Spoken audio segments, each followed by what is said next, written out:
Okay, B3. A cuboid can have either all oblong faces or a mixture of oblong and square faces. Draw a net for each type of cuboid. So what we've got to make clear here is an oblong is just another word for rectangle. So we just say we can have a mixture of rectangle faces and square faces or all rectangle faces. And we just got to find one example of each. So if we were to do a cuboid where it was 2 by 3, then 1 by 3, then it would be 2 by 3 again, then 1 by 3 again. And for this to fold up, if this is 2, so it folds up with this side, it would have to be 2 by 1. And then you'd have to have another 2 by 1 over here.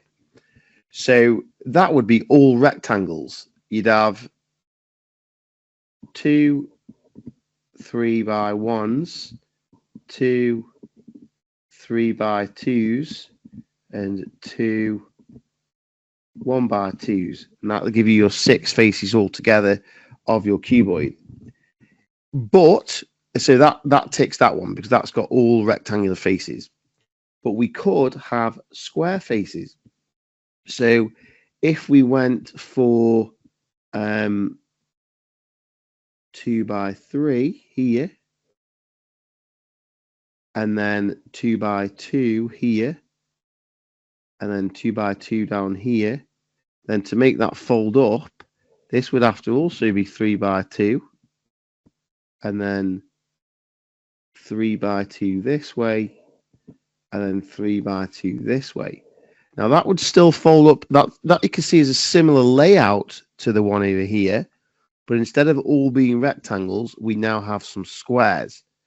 So we've got, what faces have we got there? We've got 2 3 by 2s. In fact, no, we haven't. We've got 4 of those. We've got 4 3 by 2s, 4 3 by 2s, and then this one and this one here are 2 by 2s.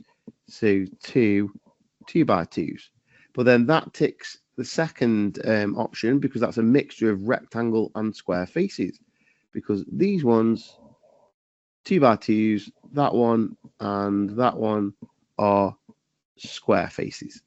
So yeah, that is possible. We can either have all rectangle faces like the one on the right, or a mixture of square rectangle faces like the one on the left.